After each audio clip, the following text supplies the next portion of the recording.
Sarah Martinez had always believed that nursing was more than just a job. It was a calling. At 26 years old, she had already spent 4 years working the night shift at St. Mary's General Hospital in downtown Phoenix. The emergency department was her domain, a place where chaos and calm somehow coexisted in the fluorescent-lit corridors that never slept. On that particular Tuesday evening in late September, Sarah was finishing her dinner break when the first gunshots echoed through the hospital's main entrance. The sound was unmistakable, sharp and terrifying, cutting through the usual hum of medical equipment and hushed conversations. Her training kicked in immediately, but nothing could have prepared her for what happened next. The hospital's security alarm began blaring as Sarah rushed toward the emergency department. Through the glass doors, she could see people running in panic outside. A young man, probably in his early 20s, was stumbling toward the entrance with blood streaming down his arm. Behind him, Sarah could see a figure in dark clothing raising what looked like a handgun. Without thinking about her own safety, Sarah pushed through the automatic doors and ran toward the injured stranger. The young man's eyes were wide with terror, and he was mumbling something about his sister being inside one of the nearby buildings where the shooting had started. His name was Marcus Thompson, a college student who had been visiting his sister at her apartment complex when an armed robbery had gone wrong. The gunman was about 30 feet away, his face twisted with rage and desperation. Sarah could see that he was high on something, his movements erratic and unpredictable. Marcus was trying to reach the safety of the hospital, but he was losing blood fast and stumbling with each step. Sarah reached Marcus just as the gunman took aim again. Time seemed to slow down as she realized what was about to happen. The barrel of the gun was pointed directly at Marcus's back, and there was no time for him to move out of the way. In that split second, Sarah made a decision that would change both of their lives forever. She threw herself between Marcus and the gunman just as the trigger was pulled. The bullet hit her in the shoulder, spinning her around and sending waves of burning pain through her entire body. Marcus caught her as she fell, his eyes filled with shock and disbelief at what this stranger had just done for him. The hospital's security team and local police arrived within minutes, but those few moments felt like hours. Sarah remained conscious as her colleagues from the emergency department rushed outside to help. Dr. Jennifer Walsh, the head of emergency medicine and Sarah's mentor, was among the first to reach them. As Sarah was rushed into the trauma bay where she had saved countless lives, she couldn't help but think about the irony of being a patient in her own workplace. The bullet had lodged near her shoulder blade, missing major arteries by inches. Dr. Walsh worked quickly and efficiently, her professional demeanor masking the fear she felt for her young colleague. Marcus refused to leave the hospital until he knew Sarah would be okay. He sat in the waiting room with his sister, who had arrived after hearing about the shooting. They both felt overwhelmed by guilt and gratitude. Marcus couldn't understand why a complete stranger would risk her life for him, and he was determined to find a way to thank her properly. The surgery took 3 hours. The bullet was successfully removed, and while Sarah would need months of physical therapy, Dr. Walsh was confident she would make a full recovery. When Sarah woke up in the recovery room, the first person she saw was her supervisor, Nancy Chen, who had tears in her eyes. Marcus and his sister were allowed to visit briefly. Marcus struggled to find the right words to express his gratitude. Sarah, still groggy from the anesthesia, simply smiled and told him she was glad he was safe. She said it was what any nurse would have done, though everyone in the room knew that wasn't true. The local news picked up the story that evening. The reporter interviewed Dr. Walsh, who spoke about Sarah's character and dedication to helping others. Marcus also gave an emotional interview, describing how Sarah had saved his life without hesitation. The story spread quickly through social media, with people calling Sarah a hero and praising her selfless act. But Sarah didn't feel like a hero. As she lay in her hospital bed that night, she thought about her decision and realized she would make the same choice again. Her parents, who had driven 3 hours from Tucson after hearing the news, sat by her bedside. Her mother, Maria, kept stroking her hair and whispering prayers of gratitude that her daughter was alive. The hospital administration was amazed by the outpouring of support. Flowers, cards, and gifts began arriving from all over the city. Fellow nurses, doctors, and complete strangers wanted to thank Sarah for her bravery. The hospital's CEO, Robert Kane, visited personally to commend her actions and assure her that her job would be waiting when she was ready to return. As the night wore on, Sarah reflected on the events of the day. She thought about Marcus and hoped he would be able to heal from the trauma he had experienced. She thought about the gunman, who had been arrested and would likely spend years in prison. Mostly, she thought about how a single moment of decision could change everything. The pain medication was making her drowsy, but Sarah found it difficult to sleep. Every time she closed her eyes, she could see the fear in Marcus's face and feel the impact of the bullet hitting her shoulder. She wondered if she would ever be able to return to work without thinking about that moment. Dr. Walsh checked on her one more time before ending her shift.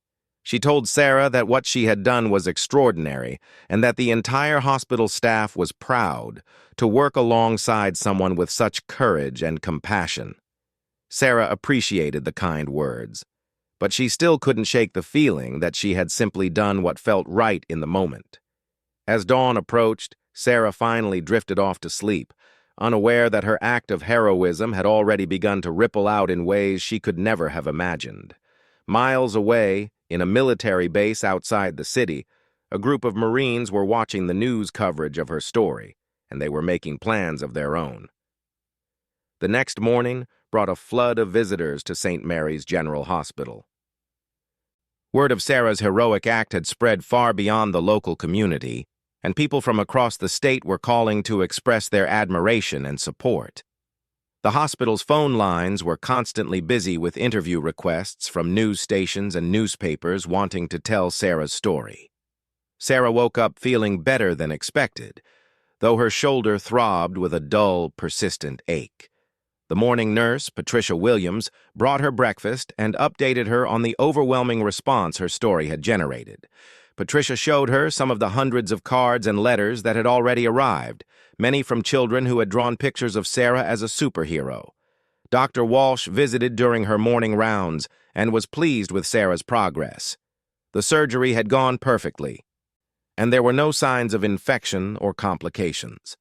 She estimated that Sarah would be able to go home in 2 or 3 days, though she would need to take several weeks off work to heal properly.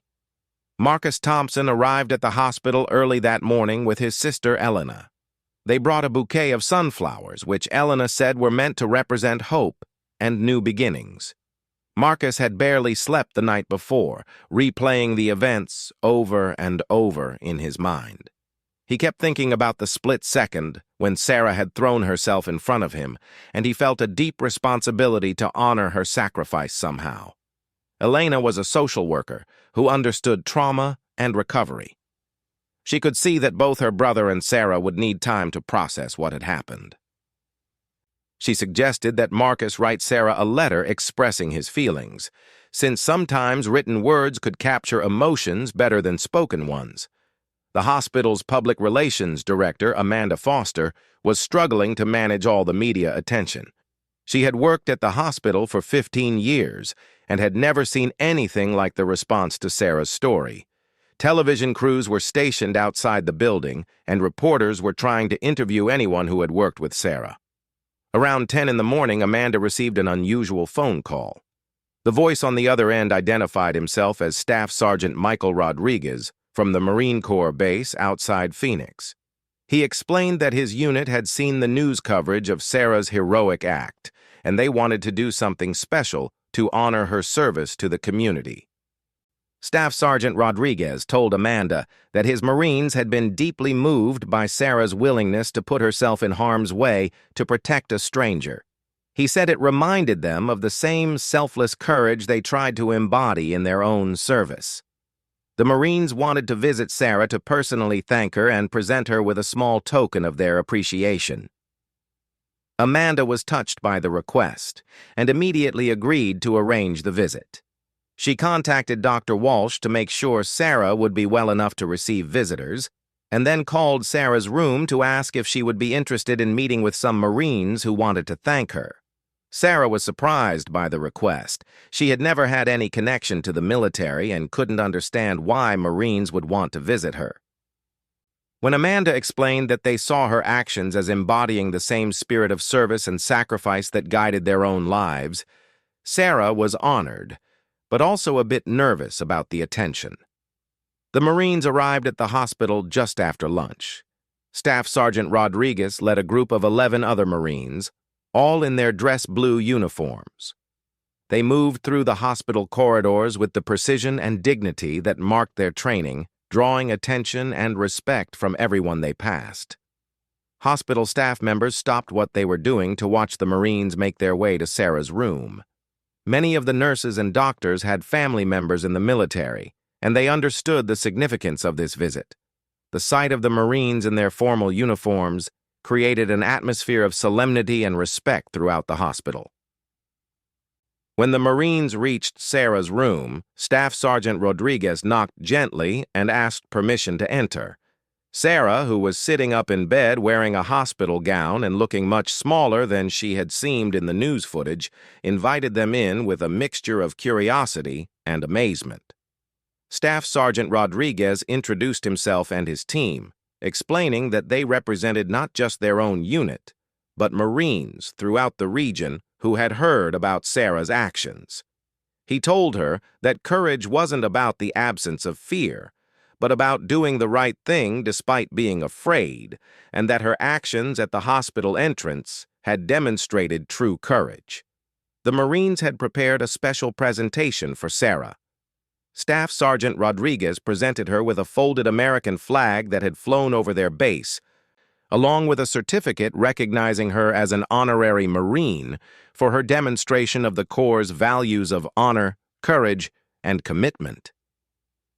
Sarah was overwhelmed by the gesture. She had never considered herself particularly brave, and certainly hadn't expected her actions to earn recognition from the military. As she accepted the flag, her hands trembled slightly, both from emotion and from the lingering effects of her injury.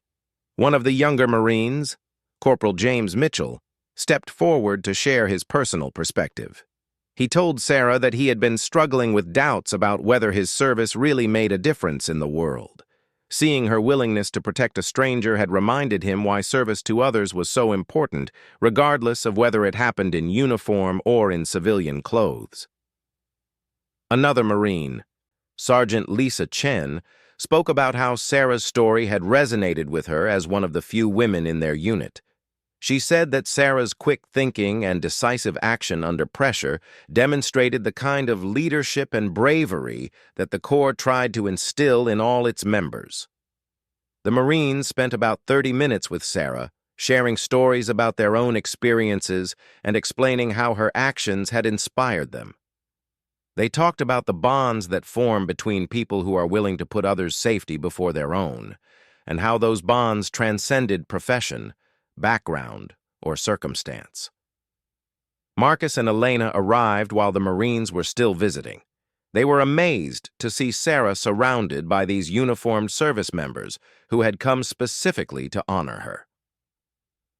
Marcus felt even more overwhelmed by the magnitude of what Sarah had done for him, realizing that her actions had touched people far beyond their own lives.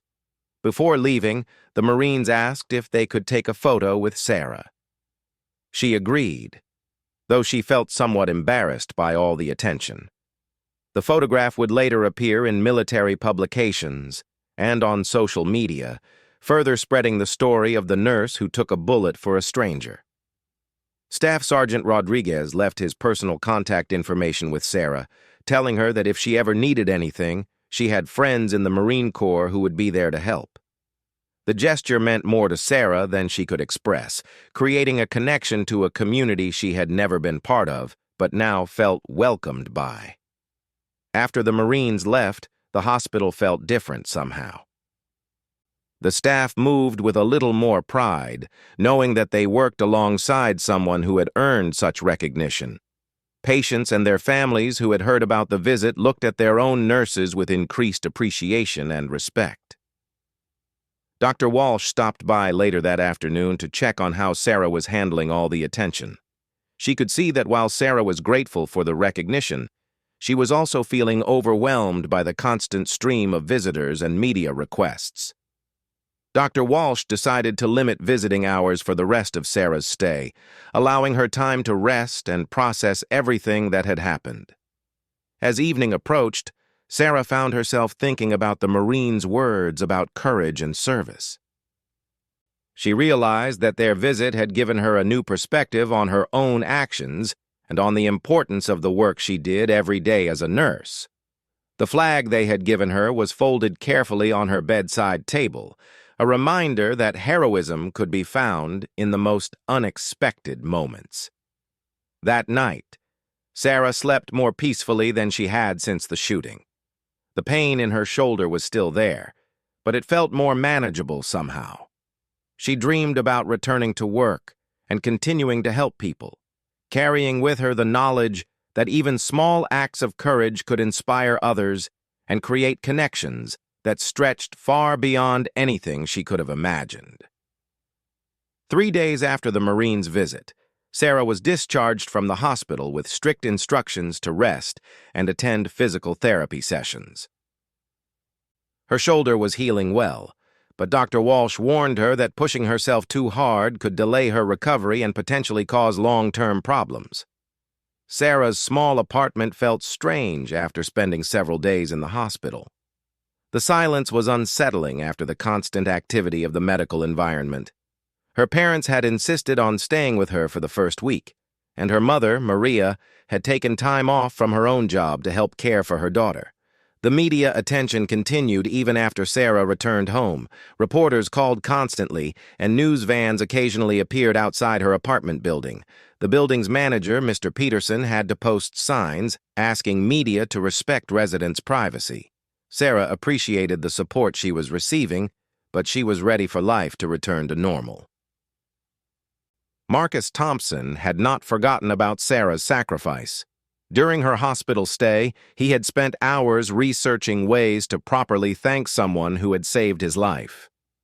His sister Elena helped him understand that Sarah might not want grand gestures or public recognition, but rather something personal and meaningful. Marcus decided to start a scholarship fund in Sarah's name at the local nursing school. He contacted the school's administration and explained what Sarah had done for him. The dean, Dr. Patricia Anderson, was immediately interested in creating a scholarship that would help other aspiring nurses who demonstrated the same spirit of service and compassion. Working with Elena and several of Marcus's friends, they organized a fundraising campaign that quickly gained momentum. Local businesses donated money, and people who had heard Sarah's story sent contributions from across the country.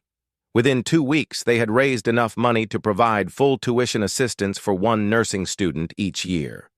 Meanwhile, at the Marine Corps base, Staff Sergeant Rodriguez was receiving messages from Marines at other installations who had heard about their visit to Sarah.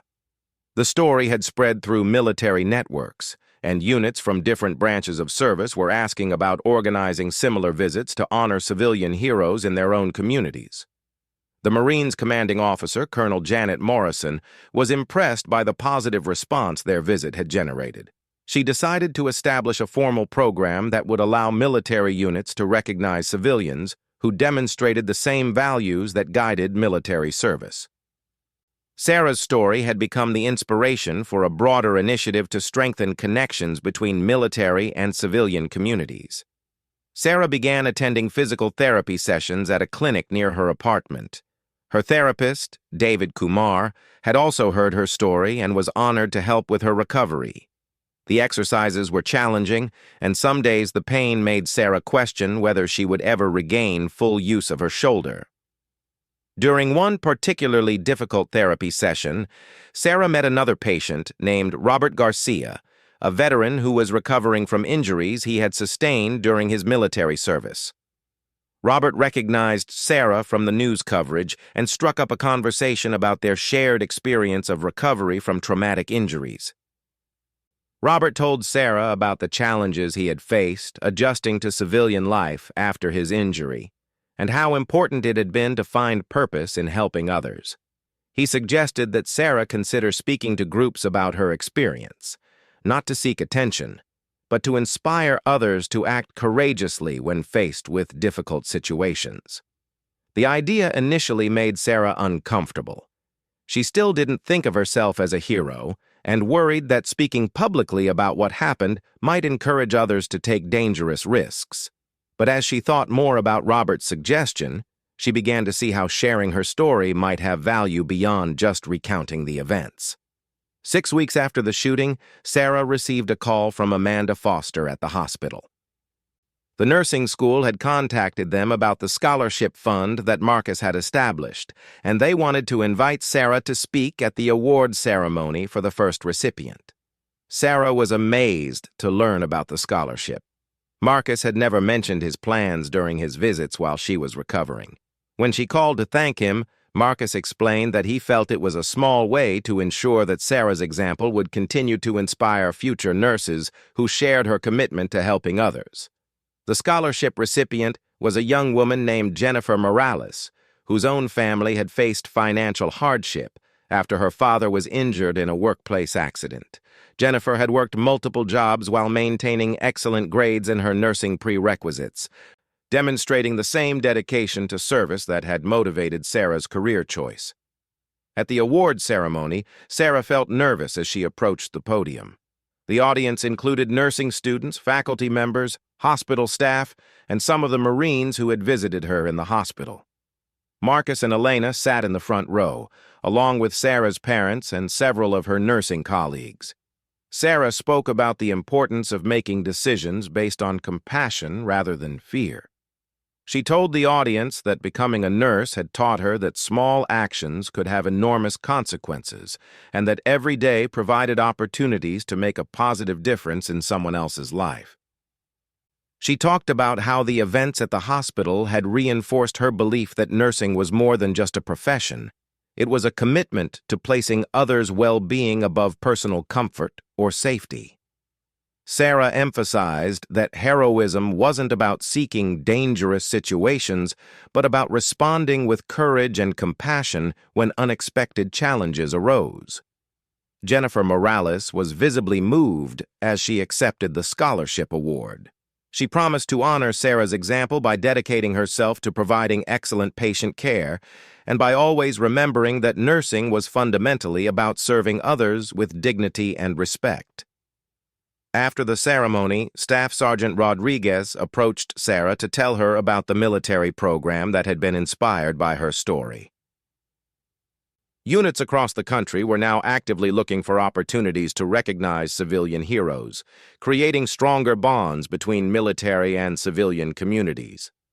Dr. Walsh, who had attended the ceremony, told Sarah that the hospital administration had decided to establish an annual award in her name for hospital employees who demonstrated exceptional courage and compassion in their work.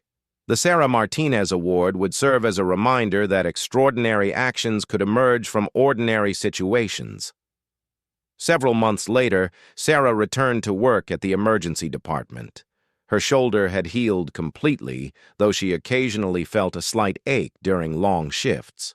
Her colleagues welcomed her back with a combination of celebration and protective concern, watching to make sure she wasn't pushing herself too hard.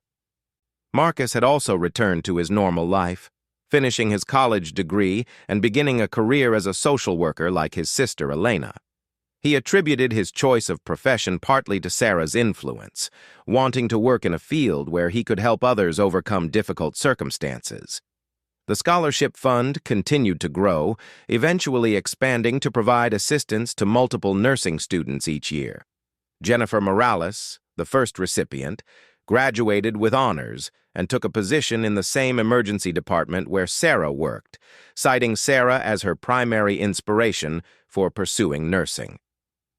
On the anniversary of the shooting, Sarah received cards and messages from people whose lives had been touched by her story.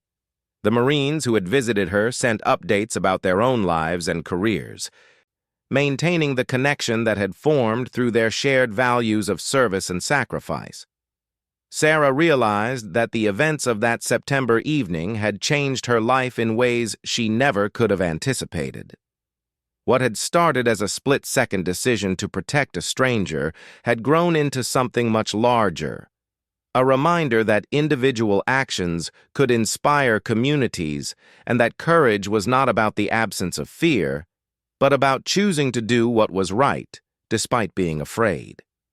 As she went about her daily work in the emergency department, Sarah carried with her the knowledge that every interaction with a patient was an opportunity to demonstrate the same compassion and dedication that had motivated her decision to step in front of that bullet. She had learned that heroism wasn't a single dramatic moment, but rather a daily choice to put others' needs above her own comfort and safety. The flag given to her by the Marines hung in a frame in her living room, serving as a constant reminder of the connections that could form between strangers united by shared values. Sarah had discovered that true service to others created bonds that transcended profession, background, or circumstance, and that even the smallest acts of courage could ripple outward in ways that touched countless lives.